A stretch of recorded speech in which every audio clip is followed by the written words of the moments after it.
बिस्मिल्लाहिर्रहमानिर्रहीम। अस्सलाम वालेकुम। उर्दू फन टीवी में खुशामदीद। दोस्तों, बख्तावर भुट्टो जरदारी की रुखसती पर बिलावल भुट्टो गमजदा हो गए। बिलावल भुट्टो का कहना था कि मेरी बहन बख्तावर भुट्टो जरदारी की शादी एक तवील अरसे बाद आने वाला खुशियों का लम्हा है। मुझे ऐसा लगा कि मुसरत के इस लम्हे में मेरी वालदा हमें देख रही हैं। बिलावल भुट्टो का कहना था कि मेरी जानब से दोनों को एक साथ नई जिंदगी की शुरुआत की मुबारकबाद हो।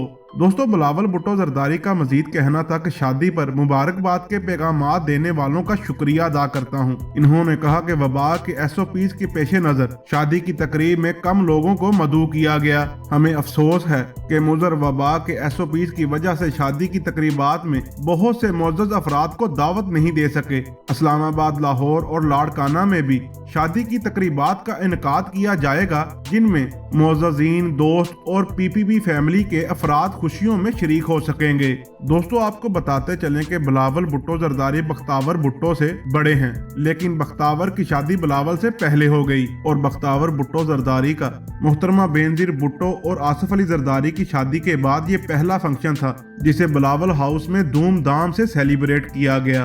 दोस्तों, वैसे तो बख्तावर भुट्टो की मंगनी भी सबको याद है, क्योंकि वो भी काफी ग्रैंड तरीके से की गई थी, मगर उनकी मंगनी में बिलावल भुट्टो जरदारी शिरकत नहीं कर सके थे क्योंकि उन दिनों में उनको कोरोना हो चुका था। इसलिए बिलावल भुट्टो जरदारी का उनकी बहन की शादी का ये पहला फंक्शन था जो उन्होंने ऑफिशियली अटेंड किया। और बिलावल भुट्टो जरदारी ने अपनी बहन के इस खास दिन पर अपनी मां मोहतरमा बेनजीर भुट्टो को भी शदीद याद किया और कहा कि मुझे ऐसा लग रहा है कि वो मुझे देख रही हैं।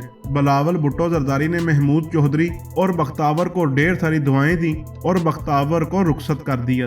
दोस्तों, उम्मीद करता हूँ ये मेरी वीडियो आपको पसंद आई होगी। वीडियो अच्छी लगे तो लाइक एंड शेयर जरूर कीजिएगा और हमारे चैनल उर्दू फन टीवी को सब्सक्राइब कर दें और साथ दिए गए बेल आइकन को प्रेस कर दें ताकि नई आने वाली वीडियो आपको बर वक्त मिल सके।